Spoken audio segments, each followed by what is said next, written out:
আজকে তৈরি করব ইউনিক ও খুব পরিচিত একটি রেসিপি, মেথি চিকেন। যারা চিকেন খেতে ভালোবাসেন তাদের জন্য পারফেক্ট এটা। ও খুব সহজভাবে তৈরি করব এই রেসিপিটা। তাহলে চলুন দেখে নিই। নমস্কার বন্ধুরা, আমি পায়েল। আপনারা দেখছেন পায়েলের পাকশালা ইউটিউব চ্যানেল। এখানে 800 গ্রামের মতন চিকেন আছে। এগুলোকে ভালো মতন ধুয়ে ছুরি দিয়ে এভাবে কাট করে নিয়েছি। এবার এটাকে ম্যারিনেট করে নেব। তাই জন্য প্রথমেই দিয়ে দিচ্ছি 150 গ্রামের মতন টক দই, আর দিয়ে দিচ্ছি 1 চামচের মতন নুন। তারপর এটাকে ভালো মতন আমরা মাংসের সাথে মাখিয়ে নেব। দইটাকে মাংসের সাথে ভালো মতন মাখিয়ে নিয়ে 10-15 মিনিটের জন্য এটা রেখে দেবো। ততক্ষণ আমরা একটা মশলা বানিয়ে নিই। আসুন, এই বাটির মধ্যে দিয়ে দিচ্ছি 20 গ্রামের মতন চারমগজ, আর দিয়ে দিচ্ছি 20 গ্রামের মতন কাজু। এখানে আমি ভাঙা কাজু ব্যবহার করেছি। এবার এটাকে আমরা পেস্ট করে নেব। এবার কড়াইতে দিয়ে দিলাম কিছুটা সাদা তেল। তেলটাকে হালকা গরম করে নিয়েই দিয়ে দেবো 1/2 চামচের মতন মেথি।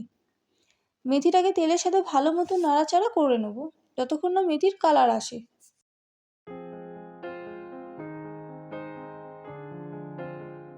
মেথি থেকে কালার চলে এসছে।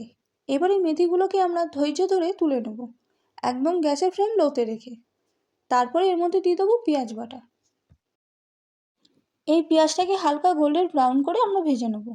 এখানে 3টে বড় সাইজের পেঁয়াজ আছে, যেটাকে আমরা পেস্ট করে নিয়েছিলাম। পেঁয়াজটা গোল্ডেন ব্রাউন করে ভাজা হয়ে গেছে। এবার এখানে দিয়ে দিচ্ছি আদা রসুন ও কাঁচা লঙ্কা বাটা। এখানে আদা রসুন ও কাঁচা লঙ্কা বাটার পরিমাণটা একটু বেশি আছে। বলতে পারেন 1 ইঞ্চির মতন আদা, একটা গোটা রসুন ও 4-5টা কাঁচা লঙ্কা। এবার এই আদা রসুন ও কাঁচা লঙ্কা বাটাকে ভালো মতন কষিয়ে নিয়ে এর কাঁচা গন্ধ কাটিয়ে নেব। আদা রসুন ও কাঁচা লঙ্কা বাটার কাঁচা গন্ধ কেটে গেছে এবং খুব ভালো মতন কষেও গেছে। এবার এখানে দিয়ে দিচ্ছি কাজু ও চারমগজের সেই পেস্টটা, আর দিয়ে দিচ্ছি কাজু ও চারমগজের বাটি ধোয়া জলটাও। এবার এটাকে অনবরত নাড়াচাড়া করতে করতে কষিয়ে নেব। যদি বা এর মধ্যে কাজু আছে, এইভাবেই নাড়াচাড়া করে যেতে হবে, না হলে তলায় লেগে যেতে পারে।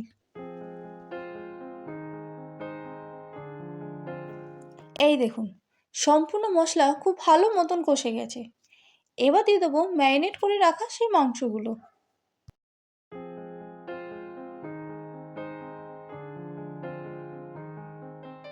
এবং দিয়ে দিচ্ছি ম্যারিনেট করে রাখা দইয়ের সেই জলটাও। তারপরে মাংসগুলোকে মশলার সাথে খুব ভালো মতন আমরা মিশিয়ে নেব আলতো হাতে, একটু সময় ধরে। তারপর এটাকে 5-7 মিনিটের মতন চাপা দিয়ে রেখে দেবো মিডিয়াম টু লো ফ্লেমে।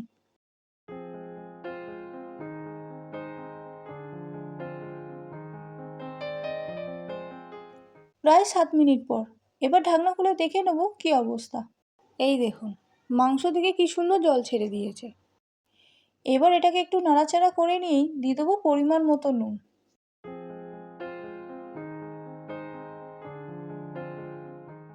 এবার এই নুনটাকেও মাংসের সাথে ভালো মতন মিশিয়ে নিয়ে আবার এটাকে 5-7 মিনিটের মতন চাপা দিয়ে রেখে দেবো সম্পূর্ণ সেদ্ধ করে নেওয়ার জন্য।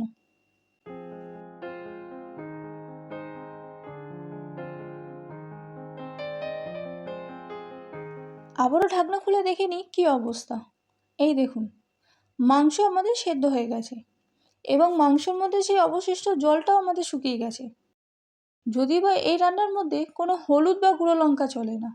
আমি একটু ঝালের জন্য 1 চামচের মতন গুঁড়ো লঙ্কা দিয়ে দিচ্ছি।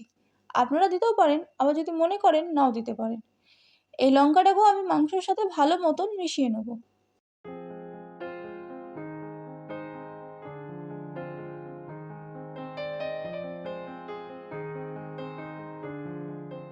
এবার ওপর থেকে ছড়িয়ে দেবো চিনি 1/2 চামচ। তারপর দিয়ে দেবো এই রান্নার আসল জিনিস, কাসুরি মেথি। তারপর এই দুটোকে আলতো হাতে জাস্ট নাড়াচাড়া করেই গ্যাসের ফ্লেম অফ করে 5 মিনিটের মতন স্ট্যান্ডিং টাইমে রেখে দেবো।